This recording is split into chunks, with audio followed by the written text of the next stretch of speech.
இப்போ நம்ம வந்து உடனடி திடீர் ரசம் சமைக்க போகிறோம். ரொம்ப ரொம்ப ஈஸி. புளியை கரைக்க வேண்டாம், தக்காளியும் கரைக்க வேண்டாம், எதுவுமே இதில் வேலையே கிடையாது. பேச்சுலர்ஸ் கூட ஈஸியாக இருக்கும். கிட்ஸுங்க கூட சமைச்சிடலாம். இதை காஞ்ச மிளகா, ஜீரகம் போட்டுக்கோங்க. தேவையான அளவு உப்பு போட்டுக்கோங்க. அப்புறம் வந்து மஞ்சள் பொடி போட்டுக்கோங்க.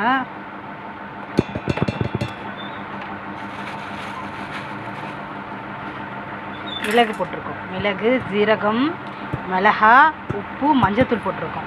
சரிங்களா? இது வந்து ரொம்ப ரொம்ப ஈஸி. பேச்சுலர்ஸ் கூட செஞ்சிடலாம். ரொம்ப உடம்பு முடியாதப்ப நம்மளுக்கு ரொம்ப யூஸ்ஃபுல்லாக இருக்கும் இந்த ரசம். பருப்பு இல்லாமல் வந்து ரசம் வைக்கக்கூடாது. அது வந்து பருப்பில் ப்ரோட்டீன் அதிகமாக இருக்கும் நம்மளுக்கு. பருப்பு பொடி இல்லை ரசப்பொடி ஏதாவது வீட்டில் இருக்கும் இல்லையா, அதை எடுத்து அதில் போட்டுக்கோங்க. ரசப்பொடி தனியாக அரைக்கணும்னு அவசியம் இல்லை. அதுக்கு வெறும் புளி ரசம் சாப்பிடக்கூடாது, உடம்புக்கு அவ்வளோவா ஹெல்த்து கிடையாது. அதனால் பருப்பை வந்து வேக வச்சு போடணும். வேக வைக்கிறதுக்கெலாம் நம்மளுக்கு டைம் இல்லைன்றதுனால இதை வந்து ஆல்ரெடி நம்ம பருப்பெல்லாம் வறுத்து தானே பொடி பண்ண போகிறோம். அதனால் வந்து பருப்பு பொடி ஆல்ரெடி வச்சுருப்போம். அதையே போட்டுக்கோங்க. ஒரு ஸ்பூன் 2 ஸ்பூன் போட்டுக்கோங்க, திக்னஸ்க்கு தகுந்த மாதிரி. அடுத்தது வெங்காயம் போட்டுக்கோங்க. வெங்காயம் போட்டால் தான் ஆன்டி ஆக்சிடென்ட் இருக்குது இதில். நம்மளுக்கு வந்து சளி, இருமல், காய்ச்சல் எல்லாத்துக்கும் வந்து இந்த ஆனியன்ஸ் ஆட் பண்ணோம்னா அது வந்து ரொம்ப நோய் எதிர்ப்பு சக்தியை கொடுக்கும் நம்மளுக்கு. கொத்தமல்லி, கருவேப்பிலையும் போட்டுக்கோங்க. தனித்தனியாக போட்டோம்னா பசங்க வந்து கீழே போட்டுருவாங்க. அந்த கொத்தமல்லி கருவேப்பிலையோட சத்துக்கள் வந்து அதில் இறங்காது.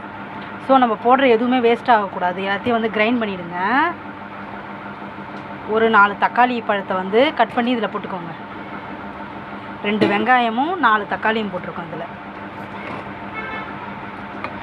ஃபார் 4 பர்சன்ஸ்க்காக ஒரு 4 பேர் சாப்பிட்லாம்.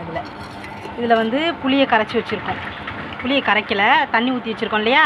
இதில் கரைக்க கூட இதில் டைம் கிடையாது, டைம் வேஸ்ட் ஆகாது. இதை வந்து அப்படியே எடுத்து மிக்சியில் போட்டுக்கோங்க. ஜஸ்ட்டு தண்ணி ஊற்றி ஊற வச்சிட்டிங்க போதும். மிக்சி நல்லா கிரைண்ட் ஆகிடும். அவ்வளோதான். தேவையான இன்க்ரீடியன்ஸ் எல்லாமே ஆட் பண்ணியாச்சு. இதில் உப்பு, புளி, மிளகா தான் அதில் மெயின் ரசத்துக்கு. இதை கிரைண்ட் பண்ணி நல்லா லிக்விடாக அரைச்சினா அதான் ரசம் நம்மளுக்கு இல்லையா.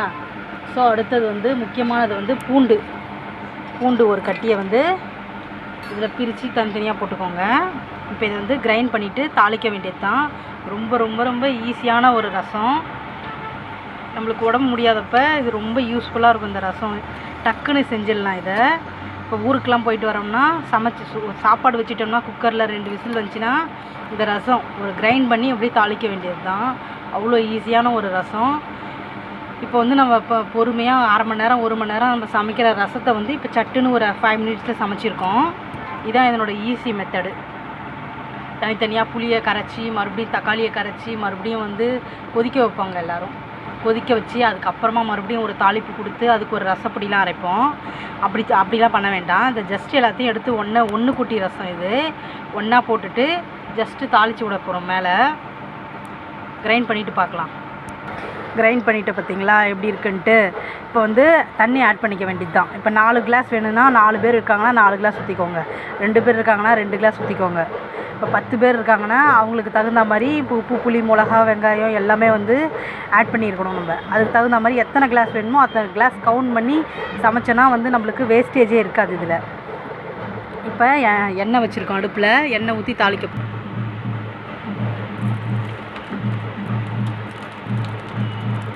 இப்போ பாத்திரம் வச்சுருக்கோம். தேவையான அளவு எண்ணெய் ஆட் பண்ணிக்கோங்க. ரசமாக இருந்தாலுமே கொஞ்சம் வந்து எண்ணெய் வந்து ஒரு 2 ஸ்பூன் எக்ஸ்ட்ரா ஊற்றுனீங்கன்னா தான் சாப்பிட்றதுக்கு டேஸ்ட்டாக இருக்கும் நம்மளுக்கு. நல்லெண்ணெய் யூஸ் பண்ணிக்கிட்டிங்கன்னா குழந்தைங்களுக்கு போன்ஸுக்கு ரொம்ப நல்லது. எண்ணெய் ஊற்றியாச்சு. எண்ணெய் காஞ்சிருச்சு. கடுகு ஆட் பண்ணிக்கோங்க.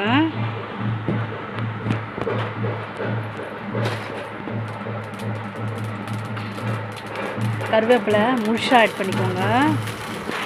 ரொம்ப டேஸ்ட்டு கொடுக்கும்.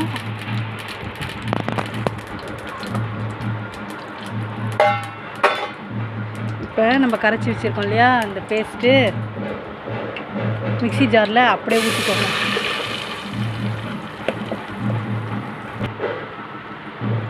மறுபடியும் இதில் வந்து ஒரு 2 கிளாஸ் தண்ணி ஆட் பண்ணியிருக்கிறேன்.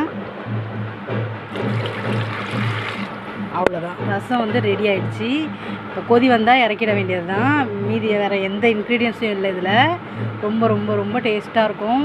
குழந்தைங்களுக்கும் ரொம்ப நல்லது.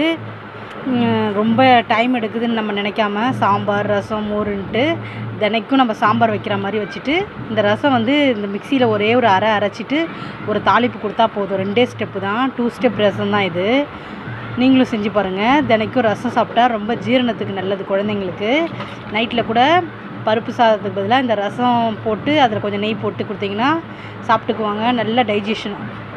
சாப்பிட்றப்ப வந்து எல்லா குழந்தைங்களுக்கும் நல்ல ஒரு ஏப்பமும் வந்து டைஜஷன் ஆகி ஏப்பமே விடுவாங்க. அந்தளவுக்கு நல்லாயிருக்கும் இது.